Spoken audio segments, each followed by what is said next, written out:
from Cleveland, where the shooting happened.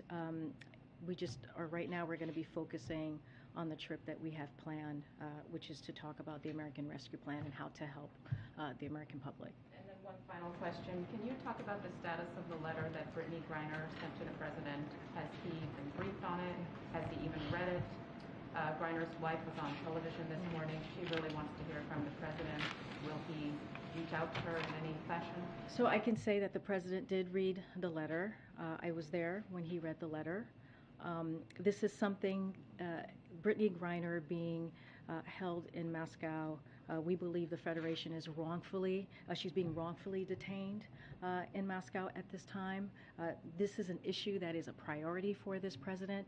As you have heard us say before, he believes that any U.S. national that is held abroad or detained or held hostage abroad, we need to bring back safely, and we are going to use every tool that we possibly can to make that happen. Again, this is a priority for the president. I do want to share that on Saturday, Mrs. Griner spoke with National Security Advisor Jake Sullivan. That is their second call in the past about 10 days that they have spoken.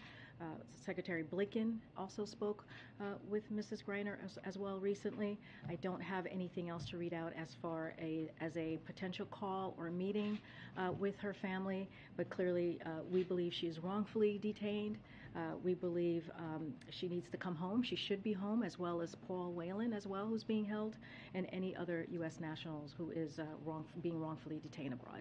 Thank you. Okay. Hi, Karine.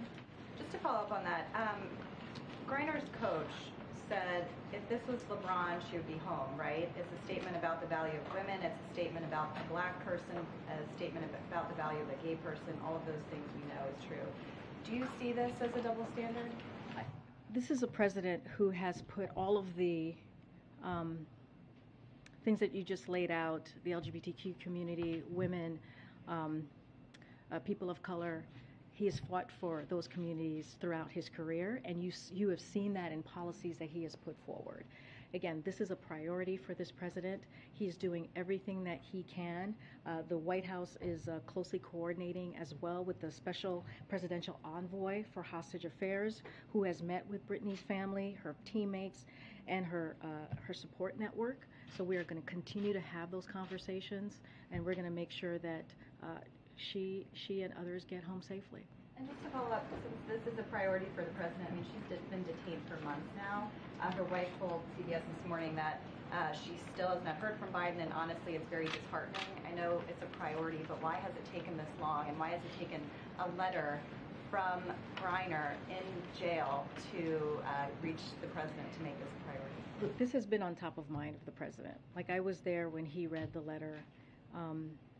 And he takes this to heart. He takes this job very seriously, especially when it comes to bringing home U.S. nationals who are wrongfully detained.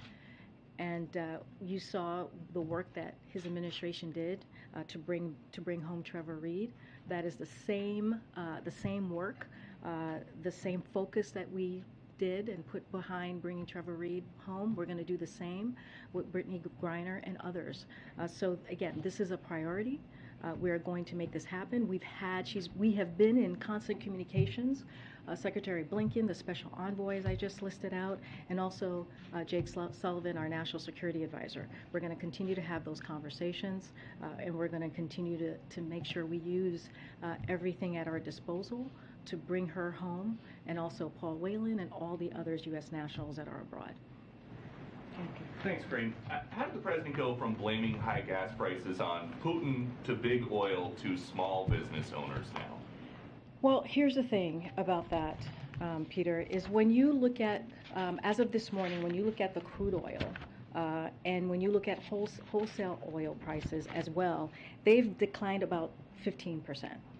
And so retail gas prices, however, have only declined just about 3% over the same time period as we have seen with the crude oil prices and the wholesale gas prices. And meanwhile, those same retailers are profiting, their profit have gone up about 40 cents, nearly 40 cents in that same period of time. So what the president is saying is that everyone along that chain, along that production chain line, needs to make sure that they're doing what is possible, their part in bringing down the cost for the American people. That is what we're asking. Consumers should not be the first to pay and the last to benefit. Jeff Bezos says the president's tweet about this is either straight ahead misdirection or a deep misunderstanding of basic market dynamics. Which is it? As you know, we completely disagree with Jeff Bezos. Look, we will continue to call on everyone along that distribution chain, as I just mentioned, from oil companies to refineries to distributors to retailers to pass their lower cost through to consumers. That is what is important to make sure that we should not make, again, consumers pay first and get that relief last. Okay, and then on a different topic, why is there a voicemail of the president talking to his son about his overseas business dealings if the president has said he's never spoken to his son about his overseas business dealings? Well, first I'll say that what the president said stands. So if that's what the president said, that is what stands. And secondly, about a New York Times article concerning Hunter Biden's business dealings, and he says, "I think you're clear." How is that not him talking to his son about his overseas business dealings? We're not, from this podium, I am not going to talk about alleged materials from the laptop. So are you disputing the president's voice on the voicemail? I am not going to talk about alleged materials on the laptop. Are it's you not disputing happening. Then that it is not? Peter, I refer you to his son's representative. Okay.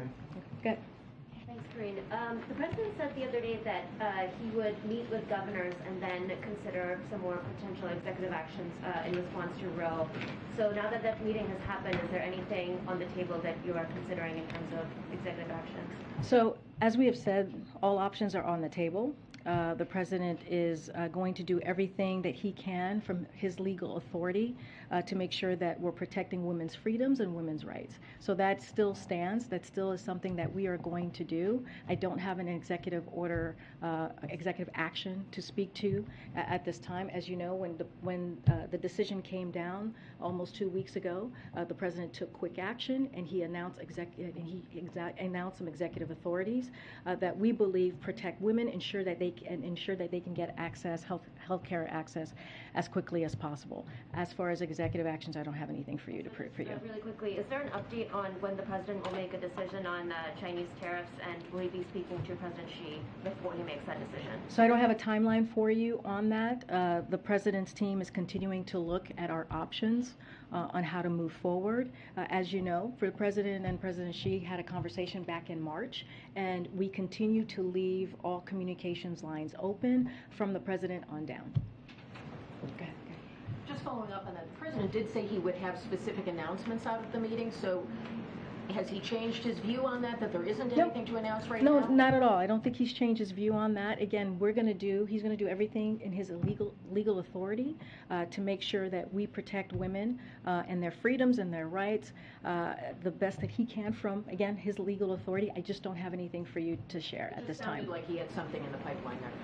Once we have something, we will be sure to share it. On the matter of the Griner letter, now that the president has read it, does he feel it is the type of an outreach to him that he would want to do some kind of personal response back in a letter form or in some other way to Griner, if that is doable through channels, or to her wife or family members, to have a direct response from the president? Well, you all read the letter, I presume. It was out there in the press, and it is a deeply personal letter. As you know, this president takes that very personally as well. Brittney Griner talked about the 4th of July, which we just celebrated yesterday, talking about freedom and how different it means for her. You heard the president's speech, which was also very powerful yesterday, speaking about that in the time and the moment that we're in. I don't have anything to share about if he's going to respond or what that would look like. I can confirm again that he has read the letter, and it was, as we all know, deeply personal, and we're going to do everything. The president's going to do everything that he can in his power to bring her home, along with other U.S. nationals who are being held wrongfully detained aboard. And any follow-up on the energy meeting that Secretary Granholm held, and the president had said he was looking for solutions from the oil companies and so forth? Has there been anything brought back to the president for him to review, or any updates on that? So, as you know, that meeting went very well. We even heard from some of the CEOs who came out of that meeting as well. We did a readout. We are still looking to get to solution. We think that was a first step. There's going to be more conversations. We just don't have more to share on the next steps, specific next steps, and what has been presented to the president. But clearly, we're looking for solutions. We want to get that capacity up. We want to make sure that refineries are increasing their capacity so that we can get gasoline out there, we can get diesel out there, so that the cost for the American people come on down. And so that's what we're going to continue to work on. Go ahead. Thanks, Karine. On the China tariffs again, AFL-CIO and other labor unions have urged the president not to ease these tariffs. The president's going to Ohio tomorrow. The Democratic Senate candidate Tim Ryan has also said this would be a major mistake to ease those tariffs. So how is the president weighing those concerns among labor unions and some Rust Belt Democrats against other people who are saying these tariffs should be lifted? So look, again, I don't have anything to preview or announce at this time. Look, there are a lot of different elements to this, especially since the previous administration imposed these tariffs in such a haphazard way, in a non-strategic way. So we want to make sure that we have the right approach. Again, his team is figuring it out, and they're talking through this. And once we figure out the right approach, this is about what is right for the American public, for the American people, we will have an announcement and we will let you all know. And on the stalled China competition bill, any calls to Capitol Hill to read out on that? What's the White House's strategy to try to get that across the finish line? Well, as you know, it's something that we believe is incredibly important to the American people, to getting that competition bill done. We are going to continue to have those conversations on the Hill. As you know, we don't read out any personal conversations, but we're going to continue to do the work with folks on the Hill to get this done. Karine, thanks. A couple questions. Overall, there was a published reports today that say overall frustration among Democrats with President Biden.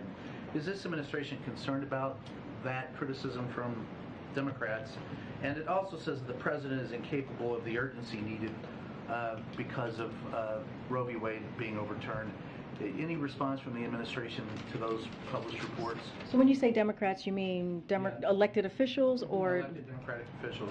Okay. Overall frustration with the Biden administration. So here's the thing I've heard of this. The president has shown, if you look at the different issues that have come up most recently, in particular, let's start with gun violence. The president showed urgency. He showed fury. He showed frustration. He spoke to that issue at every time that he could, whether he was at Uvalde or Buffalo or did a primetime address. And we were able to get a first step, still a lot more to do, a bipartisan gun reform piece of legislation, which is something that we have not seen in 30 years. A lot of that is because of his leadership. Same thing that he was able to do 30 years ago when we saw the assault weapons ban. So that he showed urgency there, and we were able to deliver in a bipartisan way. When it comes to Roe v. Wade, within hours of the announcement of the decision that we heard from SCOTUS, he put forth executive authorities that went into effect with the medication that's approved medication from FDA, and also making sure that calling on DOJ to protect women who are crossing the lines because they have to make decision on their health. And those are things that actually matter. There's more work to do. He's going to look at everything that he can do on the legal authority. But here's the thing, when it comes to Roe, when it comes to a precedent that's been around for nearly 50 years, what needs to happen is Congress needs to act. We have to codify Roe. We have to make sure that it is the law of the land, and that's what he's going to keep speaking to. With the criticism of the president, is this administration concerned about how the Democrats will perform in the midterm elections? Well, as you know, I can't talk about the midterms from here. That will get me into big trouble. Well, I'm just saying I got to be careful about that. Expressed any concern? I got to be careful about that. Look, the president wants to make sure that we continue delivering for the American people. He has said, what I can say from here, if we are in a position where Congress does not act, as we're speaking to on Roe v. Wade, and does not codify Roe, make Roe the law of the land, then the American public should make their voices heard. They should make their voices heard at the ballot box. And that is something that he's going to call on. That is going to be something that he's going to speak on very loudly and very aggressively, as you laid out. And this is an important issue. He has said this was an extreme decision by the court. He has said this is going to change the lives of so many women, upend their lives, if you will, because of this extreme decision, and it should not stand. And what we saw a couple weeks ago is not, almost 2 weeks ago, is not the end. It is only the beginning, and we just have to keep working towards that. Finally, as far as different matter entirely, but as far as the letter that was presented to you, signed by 70 members of the White House press corps, any reaction from the administration regarding that letter? Well, you could say I responded to you, didn't I? Yeah, you did say you would talk to us, but yeah, that was all I heard. Is there anything else you can add? Well, look, we're coming into a different place of COVID, right? Things are starting to open up. We're even doing tours here. We had 7,000 people out in the South Lawn yesterday, military families and others to celebrate 4th of July, which was a wonderful event. It was great to have to see our military families out there. And so, we understand. We want to be accessible. We want the president his events to be accessible, and we are working to that with the understanding that we have been working through as we look at his events during this pandemic, and we're trying to see what the next steps are. I'm not saying that. I'm just saying that we're willing to work with you on this, and this is also a priority of ours. Thank you. Okay? All right, great.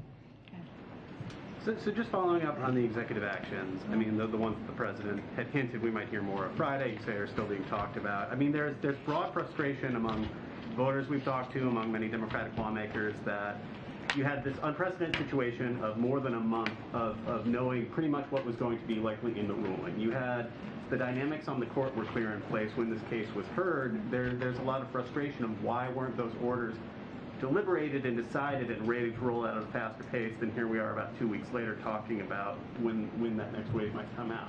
I mean, what's your response to that general frustration? Well, I would look. I'll say this: we understand that the frustration. What we saw the court do almost 2 weeks ago should be frustrating, should be infuriating, and should have everyone angry, not just women. Because this is not just about women's rights. It's going to, as we saw, as you just mentioned, Clarence Thomas, and what he just said in his remarks, we are in an incredibly scary time. And so we have to take their words very, very seriously. And let's not forget what national Republicans have been saying for the past couple of weeks, is how they want to make a national ban. And so because of that, the president has been very forceful in saying that we have to take action. He cannot just do this alone. Congress needs to take action. So that's number one. But to your point, within hours, when this decision came down, the president used his executive authority, which matters here, because we know those who want to ban all abortions, their next moves are going to be medicated abortion and travel across state line. And so we wanted to make that clear and get and make sure we got ahead of that, if you will, as we're seeing what we're seeing across the states with the banning of abortion for the next round of attacks. So that's what we did first. Now we're going to look at his legal authority on what he can do on executive actions. But we jumped into action, I would argue, within hours of the decision, and the actions that we took, those executive authorities that we took, were in consultation with groups, we're in consultation with legal experts. We've been having these conversations with them for many, many weeks since we heard of the draft proposal.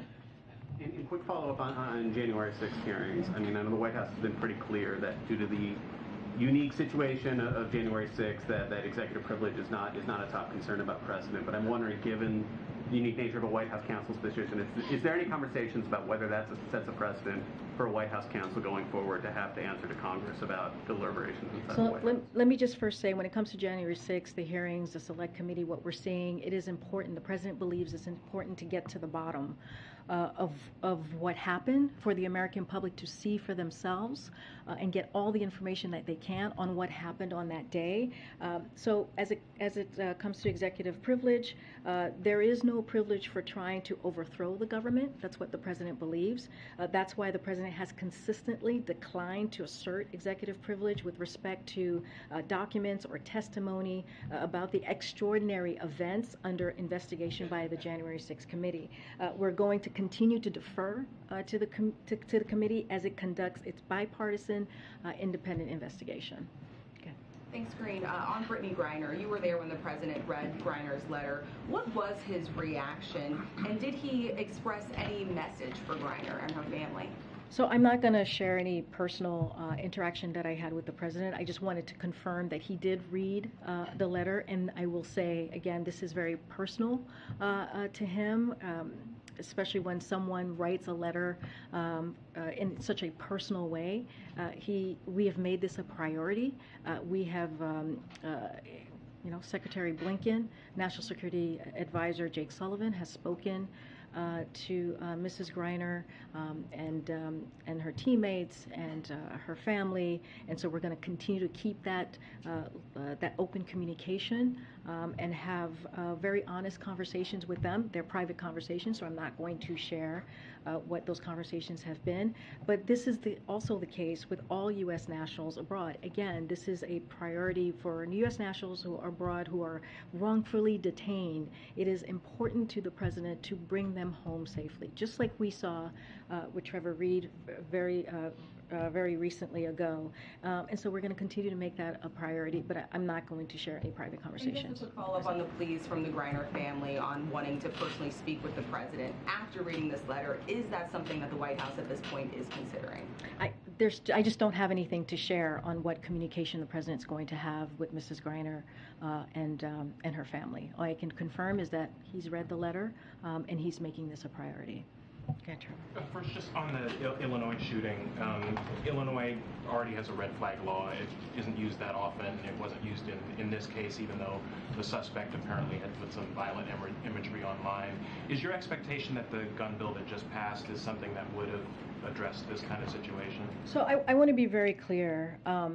Yes, the bipartisan gun reform bill was an important first step. It was the first step that we have seen in 30 years. The last time was when this president led the banning assault weapons legislation that lasted for about 10 years and sunset in 2004. And so the president believes that we need to make sure that we ban assault weapons, right? That is one of the things that's being reported that this suspect had. And so banning assault weapons is something, again, that he's going to continue to fight for. With that said, he understands that there's more work to be done.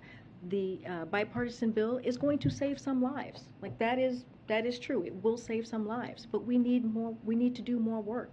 And the president's going to continue to do that fight. What we know, one thing I would say about red flag laws, as we've seen them over the past several years, is that when they are implemented, they do work in red states and in blue states. And they are also very much in line of what majority of Americans support. Again, when they're actually enacted, red flags laws are actually effective. And do you? I know you don't have any travel to confirm, but does the president want to go to Illinois? I just don't have anything to say about any travel to Illinois. Okay, and then just one other thing that I wanted: is it accurate that the White House was planning to nominate this anti-abortion Republican judge, Chad Meredith, for a federal judgeship in Kentucky the day that Roe v. Wade was decided? So we make it a point here here to not comment on any vacancy, whether it is on the executive branch or judicial branch, especially those that the nomination has not been made yet. So I don't have anything to say on that. It is something that we just don't comment on. Will the president ever appoint a judge who doesn't support abortion rights to the federal bench? I mean, that's a hypothetical that I can't really speak to. That's not a litmus test for him, though.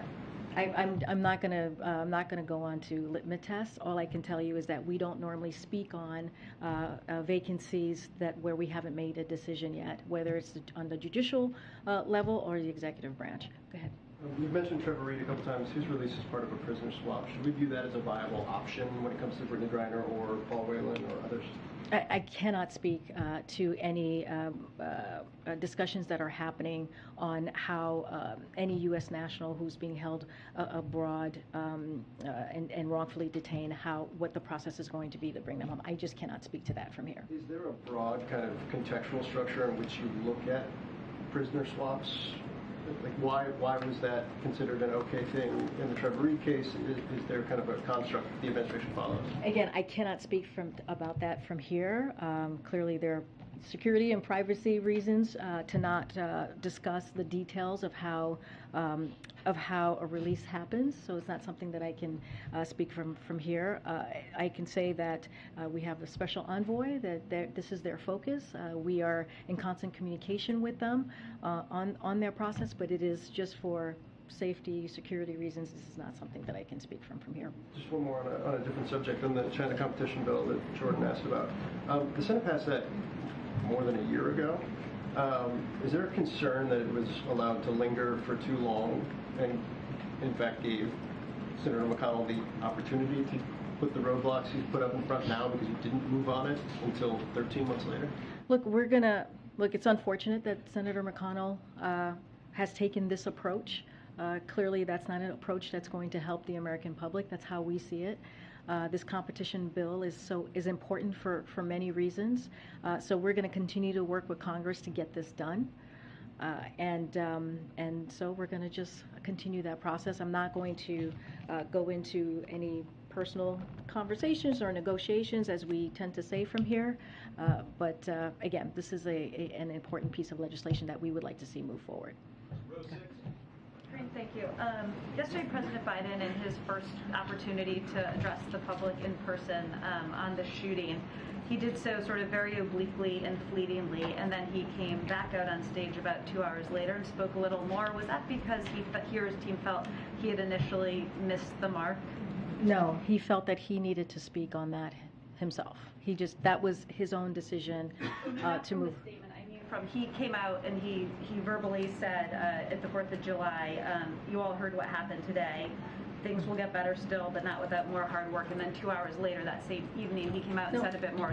My answer is still the same. He wanted to make sure that he had an opportunity to speak to this, and he took that opportunity that second time. He spoke to it very briefly, as you just stated, the first time, and the second time, he got on stage and wanted to give an update. He actually, if you remember, he gave an update of what was currently happening, and he gave a moment of silence. That was him. That was something he decided to do. Following up on that, Governor Pritzker said in a press conference, he said he was furious. It was a time to be angry. You have said, referring to what President Biden said, that he spoke forcefully yesterday. He spoke with urgency. I guess I just want to make sure I understand. Do you and the President believe saying you all heard what happened today after yet another mass shooting? Is that your definition of forceful and urgent? What I'm saying is that there's been many times that the President has spoken forcefully, urgently, about a moment that currently exists in our country, which is a gun violence epidemic. And he has done that in prime time on many of your colleagues' networks. He has done it in Uvalde after coming back from Uvalde, after he met with parents and family members and they're dealing with their devastation. He did that in Buffalo as well, and he has shown over and over again how important this issue is. And it's not just important during his presidency. It's been important when he was a vice president, and it was important when he was a senator. So to say that this president has not shown urgency is just false. And last final follow-up on that, on what we were just talking about, which is guns, but also on a range of issues, abortion rights, the threat to American democracy. Why do you think so many members of your own party, elected leaders, voters, activists, pundits, why do they all seem to, in this moment, disagree with that assessment? Well, I can't speak for them. I can only speak to what we're trying to do. I can only speak to.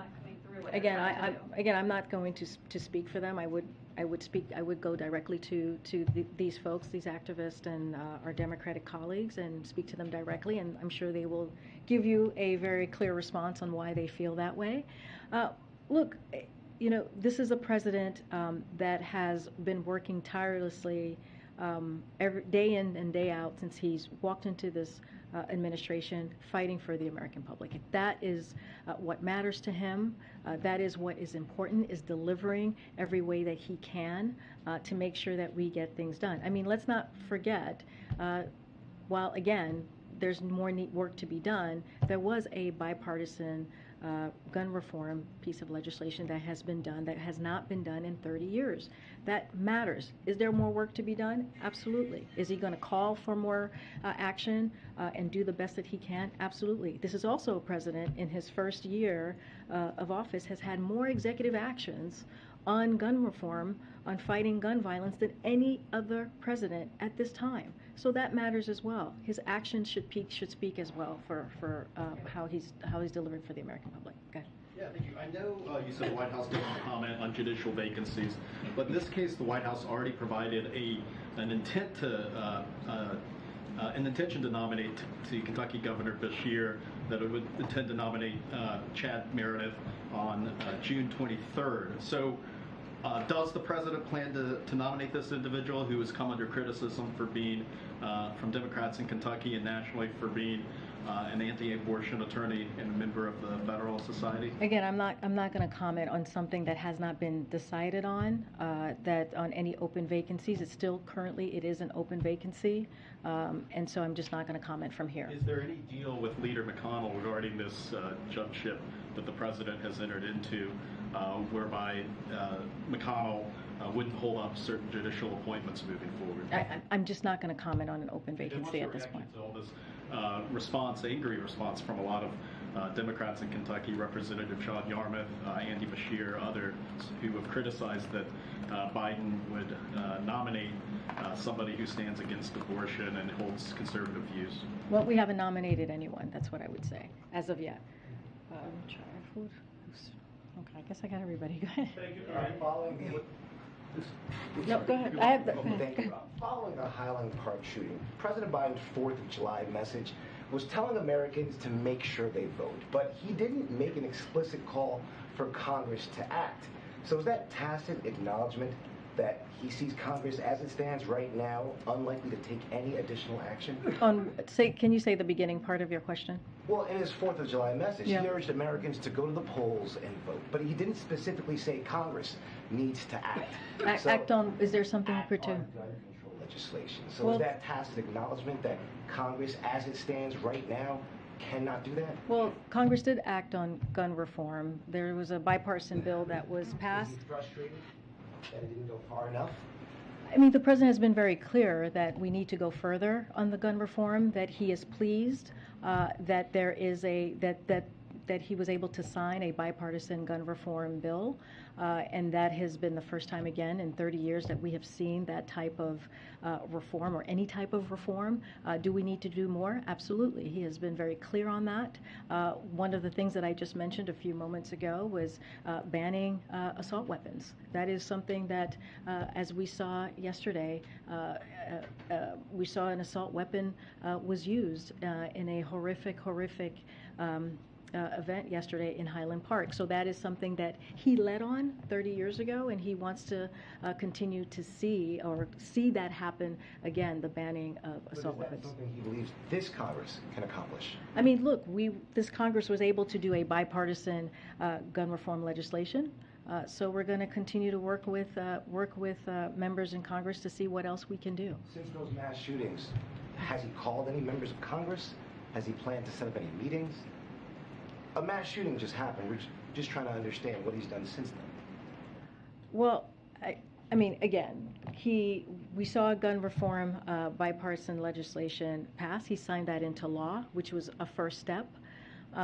Yesterday, this happened yesterday. You heard directly from the president in a statement. He spoke on this twice yesterday. We are always in constant communication with members of Congress on a slew of a long list of issues that are important to the American public, and so we will continue to have those conversations. Is it my turn now? Thanks, Karine. Just a kind of specific question. In a statement today, several prominent congressional Democrats criticized President Biden over his comments last week, saying that he supports selling F-16 fighter jets to Turkey. I'm just curious if the White House has any response to that criticism. Is it because after Erdogan's meeting that he had at NATO? Yeah. Is that what this is coming from? So we've been very clear about this. The F-16, that conversation about the F-16 and Turkey has been around for some time. We've talked about this several months ago.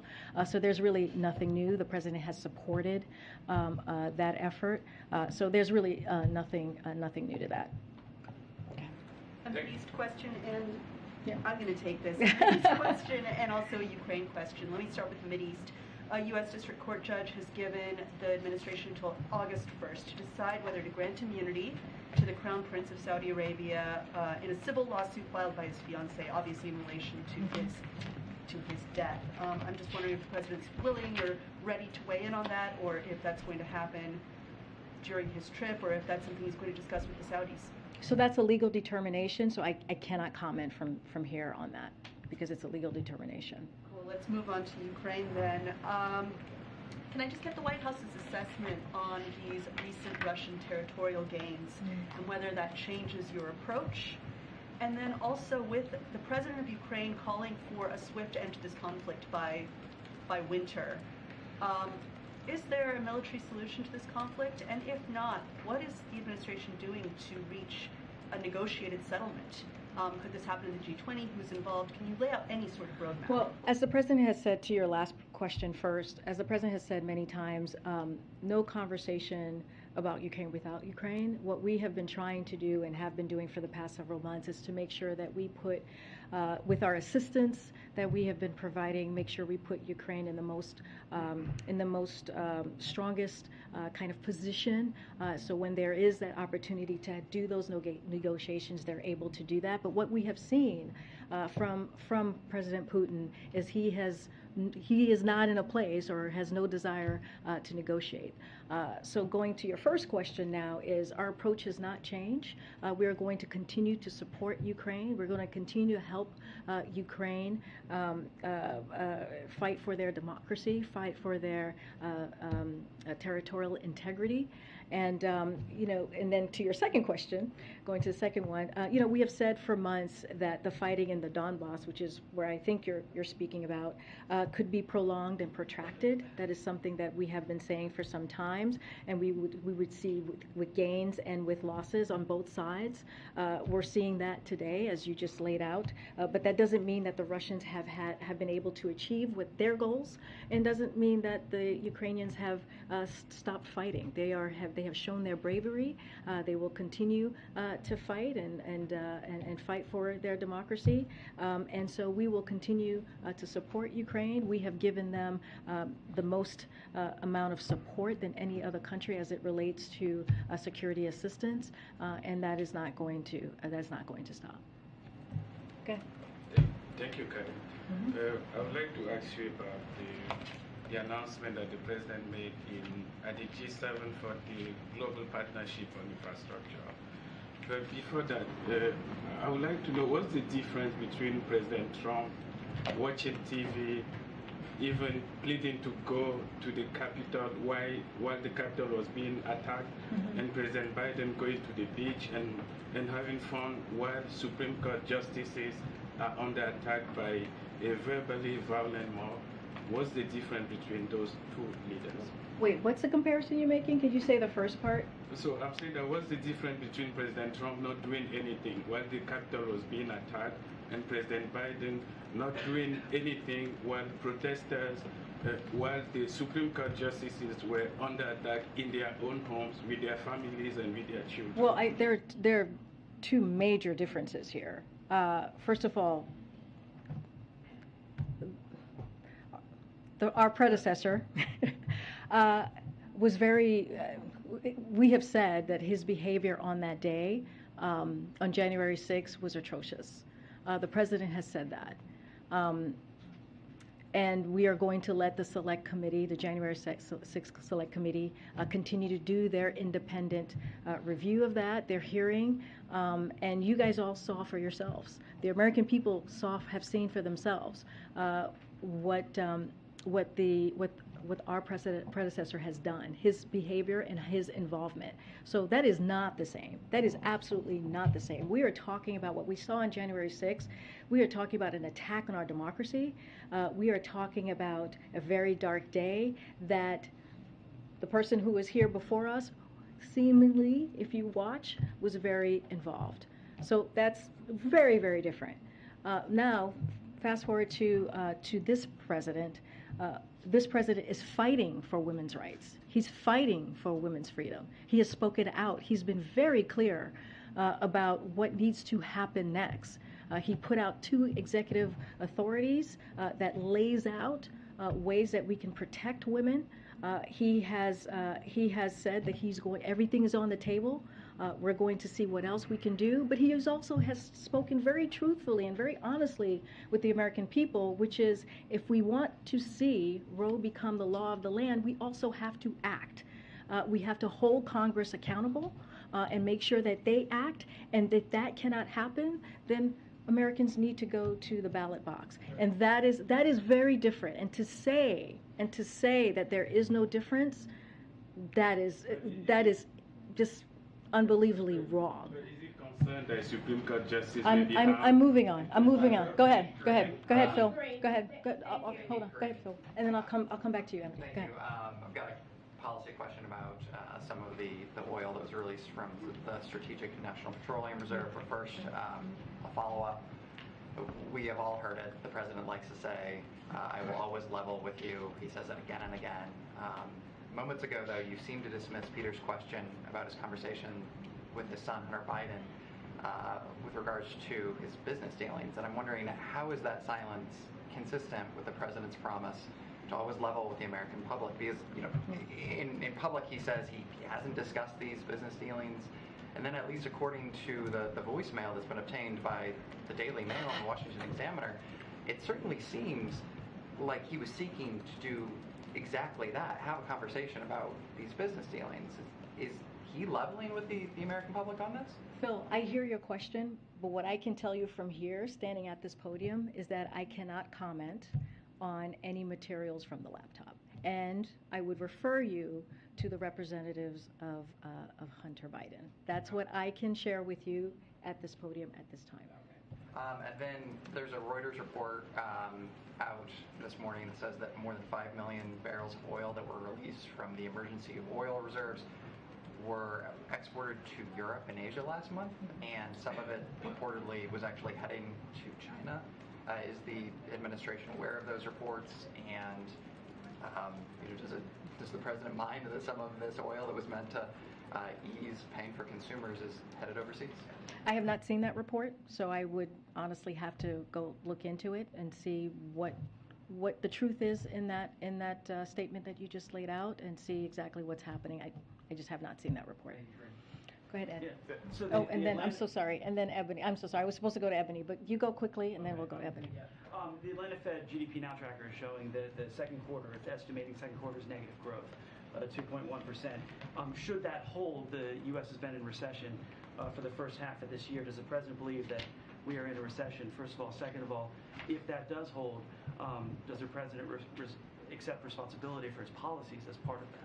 So first, do we believe we're in recession? No. That's my answer to you on that. So there is a nonpartisan data that came out recently, the National Bureau of Economic Research, which I'm sure you know very well, Ed. It determines and defines recession. And so let me just quote here for a second.